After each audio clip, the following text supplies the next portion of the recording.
Today, I got a pretty exciting video for you. Well, I'm excited about it anyway because I'm a nerd. But it's about brain training and memorization, and it's kind of centered around this guy named Jim Kwik. So I'm going to talk a little bit about him and where I discovered him. Then one of his core kind of principles called FAST, the acronym, and a little bit about just like high level learning how to learn, meta learning stuff.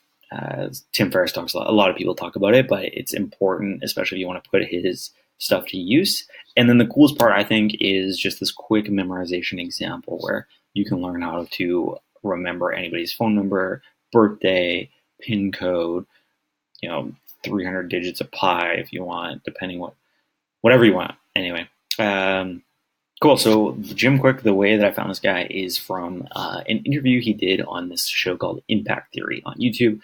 Highly recommend that show. And Tom, the interview host, if you haven't seen it already, he goes into kind of his backstory around like his learning. He had a learning disability and how he had to overcome that, and how he eventually used the ability to learn like 5 times faster than anybody else as a superpower.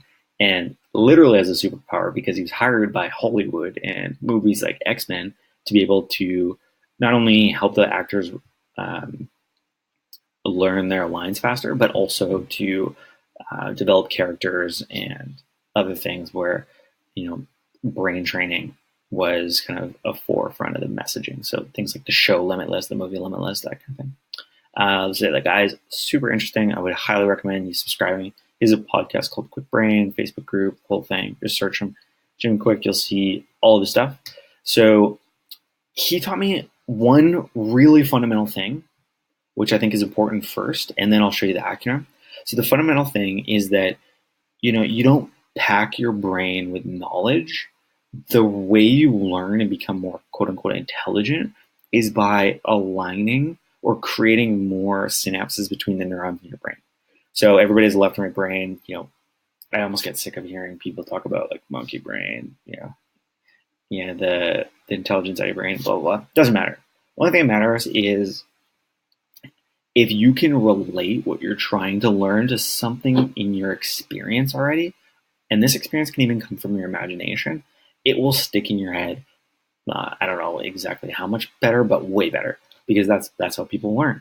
So experience is really just tying different pieces of knowledge together, and that's why humans learn best from analogy. So you're trying to teach somebody something, use analogies that are relevant to them, that are probably part of their own experience, and they'll likely have a much easier time accepting or learning this new information you're trying to teach them.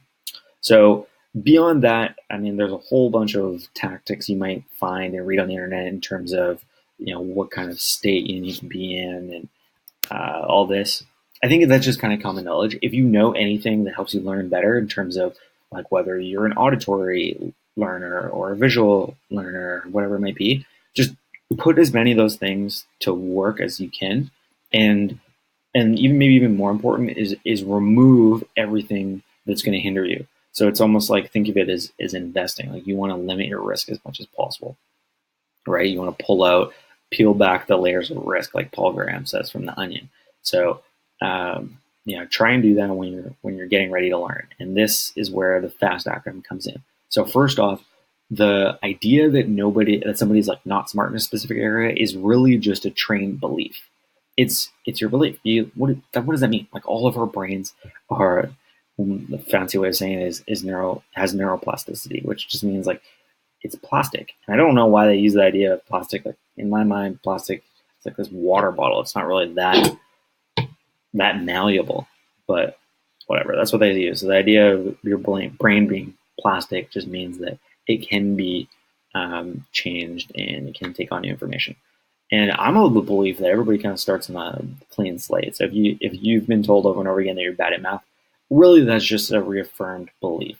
So you need to forget that you're not good at math, learning, whatever it is you're trying to learn, and just come into it with a positive mindset. And you'll be surprised. It has a huge, huge, huge impact. Next is active. So part of the FAST, forget all your preconceived notions, everything you already know about the topic, come in as like an open mind, fresh to learn. Next thing is active. So if you're not trying to learn and you don't have a reason to, then it's going to be very hard for you to accept the knowledge. Active is just the idea of active listening. So, repeating what they're telling you, coming up with new ways of saying it, just really being engaged with the information.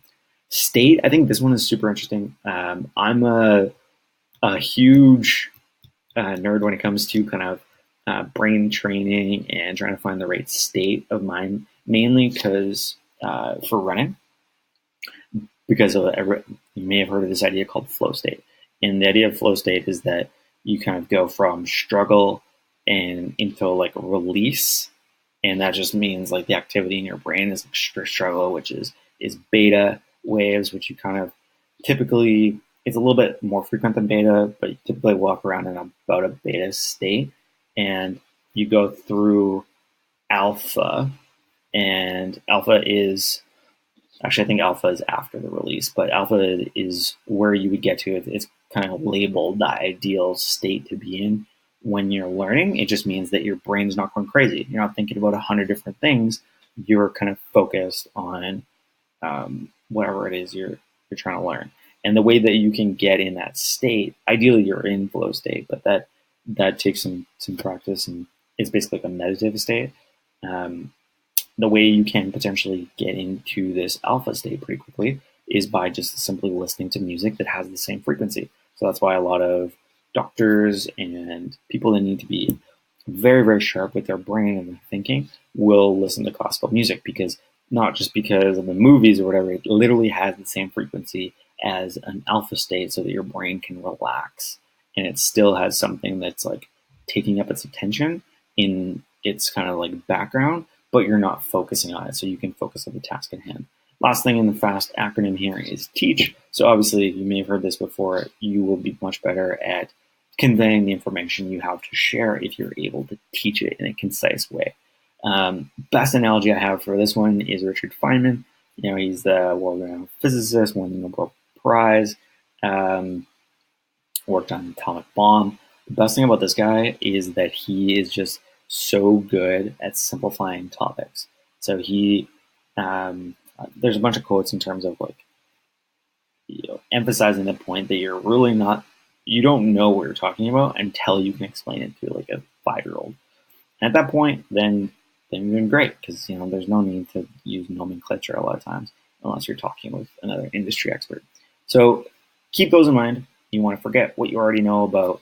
Maybe you've told yourself over and over again, you always forget names, forget that. Now you want to be active. So if you are learning names, like ask people questions about their names, things that will relate, you can relate to them. State is the idea of you want to be open-minded, and if you can, optimize your state as much as possible. Everything from standing to being healthy, eating healthy, using brain food, quote unquote.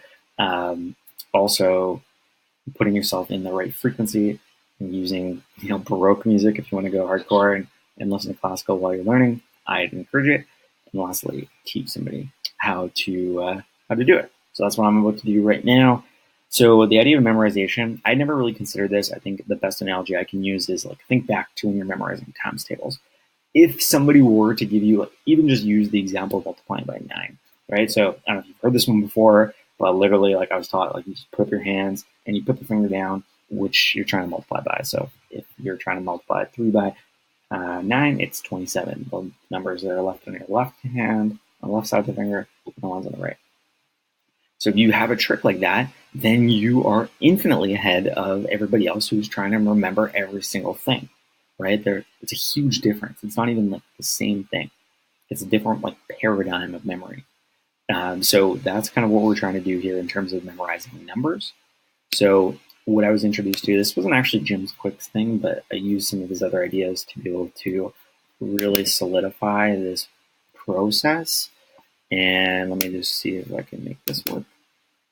Hopefully. The idea is it's called a major system. So again, the intelligence in your brain, or being able to recall information, is based on analogies, because you learn by making those connections, the synapses between the neurons in your brain. So what your goal is to be able to, there's an awesome quote that he says, it's just like all learning is just, relating new information to your past experiences, which is so cool. I think that's kind of a aha moment for me, especially when it comes to like if you're trying to learn a new language or like memorizing numbers, things like this. Because we're familiar with, in my world, the English language, so you know the alphabet, right? And by using the alphabet, you can come up with words that then evoke emotion, and you can put them in a scenario or a scene that you've kind of built in your mind that's novel and will help you memorize things. So in this case, I don't know if you've heard of this before, but you literally just associate numbers 0 to 9 with certain letters, and then use those letters to form words, and use those words to form unique sentences, and commit those sentences to memory. So here's the formula. You literally just have to commit these 9 things to memory. It's just this part you have to memorize. So 0 equals S or Z. 1 equals T or D. And I literally started looking at this yesterday, so it's not impossible to memorize. And I spent maybe an hour doing this. And I like reviewed it while I was going for a walk. 2 is N, 3 is M, 4 is R, 5 is L, 6 is C, H, S, H, or J, 7. This is kind of where I get screwed up. My brain works in like kind of patterns a lot, and NMRL is easy for me to remember, so I was going down that way. But now I get to 7. Luckily, I knew a guy in high school named KG, so this makes that easy. This one I use very funny, Revere F, and 9 is P or B. Oops, P or B.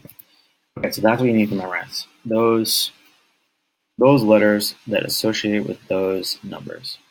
And then what you can do is use the letters to come up with words that associate, to somebody's phone number, for example. So this is what I tried to do is use this formula to remember some of my friends' phone numbers, because I don't know anybody's phone numbers, just because I use my phone to remember those things. But here, I'll give you one cool example. So I do have this friend that I was good friends with growing up, and I would love if this worked for me. There we go. Who was a big car guy, and he loves cars, and basically his number came out to these letters. So it was 2, 6, no, 9.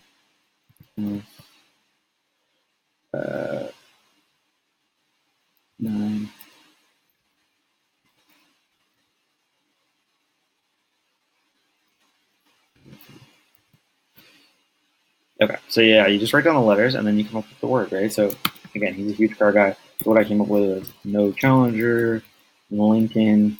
I might be able to come up with a better word for L. No Challenger, Lincoln. No Challenger or Lincoln. STI, Porsche, Subaru, or better. So I mean, for me, this is mean something. I'm not going to do his like area code, because we all have the same area codes. Or he does, back from that city, and I know that. But yeah, just to give you some context, no Challenger Lincoln. He's not like an American muscle guy. He had an STI in high school. His dad has a Porsche. He is a big Subaru guy now. Drives a Subaru, and yeah, or better. So I think this kind of rhyme, I don't think I'll ever forget it. No Challenger Lincoln, STI, Porsche, Subaru, or better. Now I know his number. So I go backwards, and we can look it up, right? Hopefully this thing doesn't. So it's 2. I mean, it might take you a second to come. 2650909. There you go.